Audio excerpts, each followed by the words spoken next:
السلام علیکم، میں جماعت 8ویں کی اردو کی ٹیچر آپ سے مخاطب ہوں۔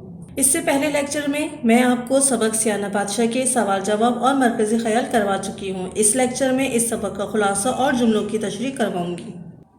تاریخ: سبق سیانہ بادشاہ، خلاصہ: یہ تحریر لوک کہانیوں سے ماخوذ ہے۔ اس سبق میں مصنف نے جائیداد کی منصفانہ تقسیم کو ایک کہانی جس کا نام سیانہ بادشاہ ہے کے ذریعے واضح کیا ہے۔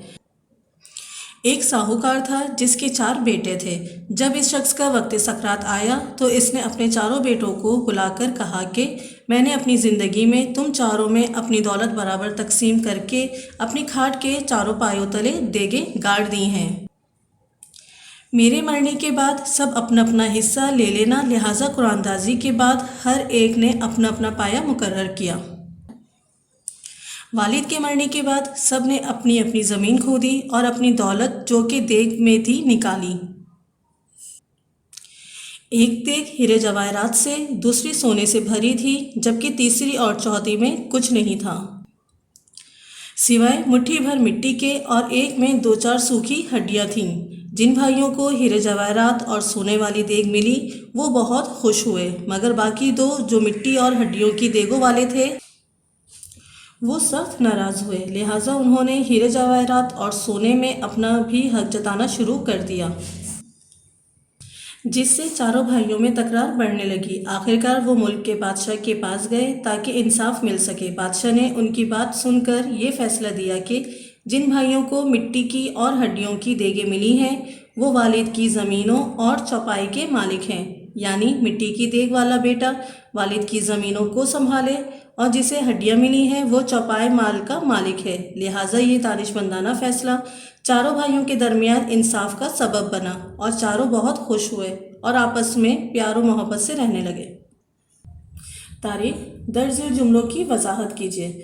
نمبر 1: جب بچنا مہال دیکھا تو سوچا کہ میری جو بھی ملکیت ہے وہ ابھی اپنے لڑکوں میں تقسیم کر دوں۔ حوالہ: مندرجہ بالا جملہ سبق سیانہ بادشاہ سے لیا گیا ہے۔ اس کے مصنف ڈاکٹر نبی بخش بلوچ ہیں۔ تشریح: اس سبق میں سبق سیانہ بادشاہ ایک امیر باپ اور اس کے 4 بیٹوں کے کردار کے گرد گھومتی ہے۔ امیر آدمی بہت مال و اسباب رکھتا تھا۔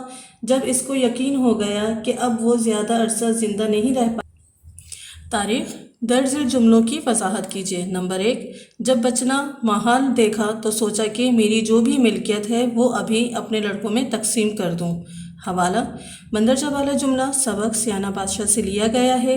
اس کے مصنف ڈاکٹر نبی بخش بلوچ ہیں۔ تشریح: سبق سیانہ بادشاہ کی کہانی ایک امیر باپ اور اس کے 4 بیٹوں کے کردار کے گرد گھومتی ہے۔ امیر آدمی بہت مال و اسباب رکھتا تھا۔ جب اس کو یقین ہو گیا کہ اب وہ زیادہ عرصہ زندہ نہیں رہ پائے گا اور کہیں اس کے مرنے کے بعد اس کے بیٹے جائیداد کی وجہ سے ایک دوسرے کے دشمن نہ بن جائیں، لہٰذا اس نے اپنی زندگی میں ہی اپنی تمام ملکیت اپنے 4 بیٹوں میں برابر برابر تقسیم کرنے کا فیصلہ کیا۔ نمبر 2: کسی دانا شخص سے انصاف کراؤ۔ حوالہ: مندرجہ بالا جملہ سبق سیانہ بادشاہ سے لیا گیا ہے۔ اس کے مصنف ڈاکٹر نبی بخش بلوچ ہیں۔ تشریح: مندرجہ بالا جملے میں مصنف نے یہ بات سمجھائی ہے کہ جب معاملات کے فیصلے انسان کی خود کی پہنچ سے دور ہوں تو کسی قابل اور انصاف پسند انسان سے فیصلہ کرانا چاہیے۔ چنانچہ اس سبق میں بھی کچھ اس طرح کے حالات پیدا ہوئے کہ ایک امیر آدمی نے اپنے مرنے سے پہلے اپنی جائیداد اپنے بیٹوں میں تقسیم کر دی، مگر باپ کے مرنے کے بعد بیٹوں میں باپ کی دانائی نہ سمجھ آنے کے سبب آپس میں جائیداد کے حوالے سے اختلاف ہو گیا۔ چنانچہ لوگوں نے انہیں مشورہ دیا کہ جائیداد کے سلسلے میں کسی عقل مند انسان سے انصاف کراؤ۔ نمبر 3: چاروں بھائی بادشاہ کی دانش اور دانائی کی تعریف کرنے لگے۔ حوالہ: مندرجہ بالا جملہ سبق سیانہ بادشاہ سے لیا گیا ہے۔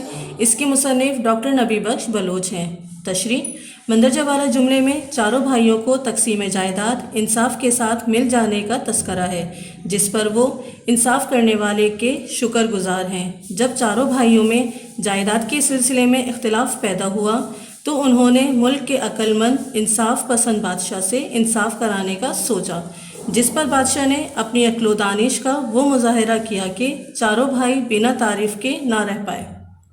آج کا لیکچر یہیں پر ختم ہوتا ہے. کام مکمل کرنے کے بعد بروز ہفتہ جمع کروائیے.